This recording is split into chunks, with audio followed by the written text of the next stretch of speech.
أعوذ بالله من الشيطان الرجيم. بسم الله الرحمن الرحيم.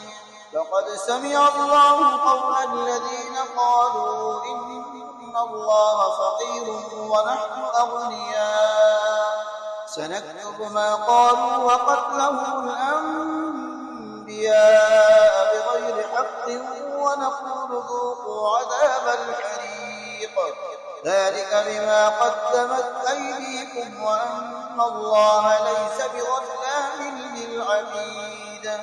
الذين قالوا إن الله عهد إلينا ألا نؤمن لرسول حتى يأتينا بقربان تأكله النار قل قد جاءكم رسل من قبلي بالبينات وبالذي قلتم فلم قتلتموهم إن كنتم صادقين.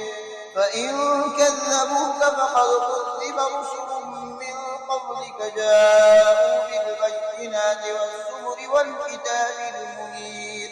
كل نفس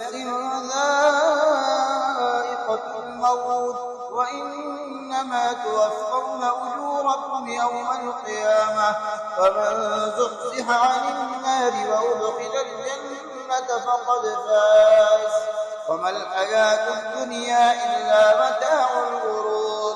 لتبلغن في أموالكم وأنفسكم ولتسمعن من الذين أوتوا الكتاب من قبلكم ومن الذين أشركوا أذى كثيرا وإن تصبروا وتتقوا فإن ذلك من عزم الأمور.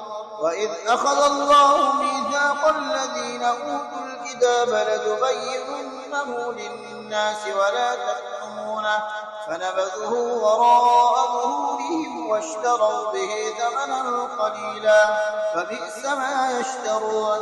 لا تحسبن الذين يفرحون بما أتوا ويحبون أن يحمدوا بما لم يفعلوا فلا تحسبنهم بمفازة من العذاب ولهم عذاب أليم. ولله ملك السماوات والأرض والله على كل شيء قدير.